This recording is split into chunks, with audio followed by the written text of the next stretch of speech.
बऱ्याचशा शाळांमध्ये शिक्षक दिनाच्या दिवशी विद्यार्थ्यांना शिक्षक बनून शिकवायला सांगण्यात येते. चला पाहूया आपला बंडू शिक्षक बनून काय गुण उधळतोय ते. हा परफॉर्मन्स आपल्या समोर सादर करणार आहेत आमचे super duper performers Abhijit Chavan आणि आशिष पवार.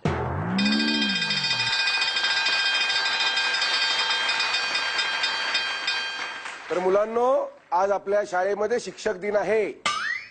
तेव्हा आज शिक्षक विद्यार्थी बनणार आहेत आणि विद्यार्थी शिक्षक बनणार आहे. आणि आज आपल्या शाळेवर बंडू शिक्षक म्हणून येणार आहे.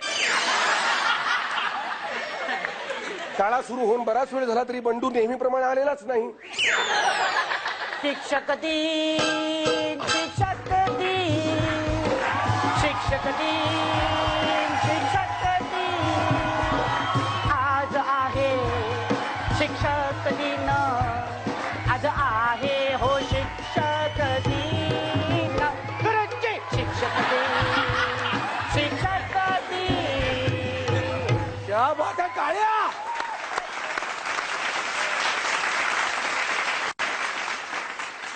बंडू, हा गुरुजी. काय रे, शिक्षक दिनावर गाणं तयार केलंस तू? हो गुरुजी, अहो गेले 2 दिवस आम्ही रिहर्सल करतोय. होय? मी, मुकू, पदू आणि सकू. वा वा, छान. पण हे रे काय काय झालं अरे, वेशभूषा पूर्ण पालटलीस की रे गुरुजी दिसण्यासाठी? गुरुजी? मी एकदम डिक्टो दिसतो की नाही गुरुजी? हो हो, एकदम टिकटो गुरुजी, टिकटो टिकटो गुरुजी दिसतोस. गुरुजी तुमची जागा घ्या. माझी जागा? हा, म्हणजे आज मी गुरुजी आहे ना, आज मी तिथे उभा राहणार, तुम्ही इथे उभं राहायचं. हो हो हो, ये ये.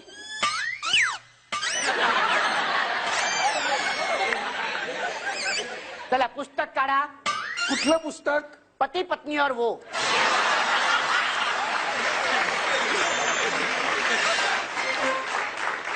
पती पत्नी और वो? हा, ते पुस्तक काढा. अरे गाढवा, पती पत्नी और वो हे पुस्तक अभ्यासक्रमात आहे का आपल्या? आयुष्यपत नाहीये. ते तर माझ्या दप्तरात नेहमी असतं. मला वाटलं ते अभ्यासाचंच पुस्तक आहे. हा, कारण तुम्ही शिकवत असताना मी आपला खाली बसून आपलं ते चालत होतो. त्यातल्या सगळ्या प्रश्नांची उत्तर मला माहिती आहे. कुठलाही प्रश्न विचारा, मी लगेच उत्तर देईन. अरे गाढवा, म्हणजे मी शिकवत असताना तू पती पत्नी और वो वाचत असतो? ठीक आहे, ओके, आपण दुसरा अभ्यास करूया. आता आपण गणिताचा अभ्यास करूया.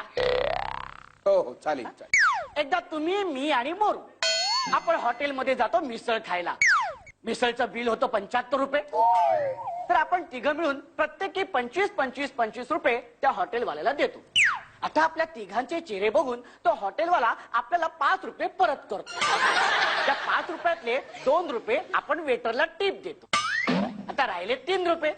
त्या 3 रुपयातला 1-1 रुपये आपण प्रत्येकी वाटून घेतो. म्हणजे आपण किती रुपये काढले प्रत्येकाने? 24-24-24 रुपये, बरोबर? मग 24-24-24 रुपये मिळून किती होतात? 72. 72. शाबाश गुरुजी. बरं, 2 रुपये आपण विटरला काय म्हणून दिले? टीप. म्हणजे किती झाले? 74. मग 1 रुपया कुठे गेला? कुठे? हे तेच विचारतोय, कुठे गेला? कुठे गेला? अहो मी विचारतोय कुठे गेला, त्या प्रश्नाचं उत्तर द्या. अरे तुम्हाला गणित घालणार होतास ना, मग हे कोडं कसलं घालतोय? अहो गुरुजी, तुम्ही जेव्हा मला नेहमी असं गणित विचारता ना, ते माझ्यासाठी कोडच असतं. तेव्हा मला किती त्रास होत असेल याचा तुम्ही विचार करता? बंड्या, इथे शाळेची पिकनिक नाही चाललेली आहे, शाळेचा वर्ग चाललाय. त्यामुळे कोडी नको घालूस, गणित विचार. ओके, मी आता तुम्हाला भूगोलाचा प्रश्न विचारतो. भूगोलाचा. मला सांगा, आपल्या गावामध्ये पहिली तंदूर भट्टी कुठल्या धाब्यावर लागली?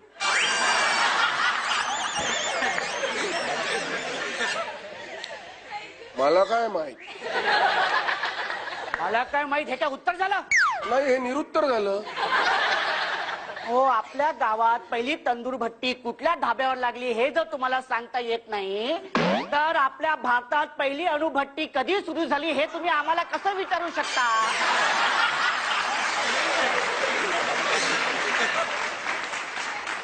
अरे मी काय धाब्यावर जात नाही रे. मग आम्ही त्या अणुभट्टीवरती काय शेकोटी घ्यायला जातो? आम्हाला कसं माहित असणार? नाही माहिती, दुसरं काहीतरी विचार. बरं ठीक आहे, ते जाऊ दे, ते जाऊ दे. आता मी तुम्हाला इतिहासाचा प्रश्न विचारतो. हा, बरं मला सांगा, 5 वर्षापूर्वी तुमचा मामा मुंबईवरून आला होता, तो किती तारखेला आला होता? 5 वर्षापूर्वी मामा आलो होतो, ती तारीख कशी लक्षात ठेवणार? अहो, जर 5 वर्षापूर्वी तुमचा मामा मुंबईवरून किती तारखेला आला हे जर तुम्हाला सांगता येत नाही, तर वास्को द गामा कधी आला होता भारतात ते आम्हाला कसं सांगता येणार?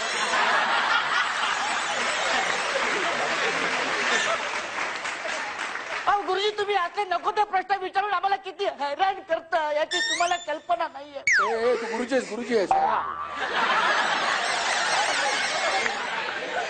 आता प्रश्न संपले. तुमचं पाकिट दाखवा. का पाकिट का?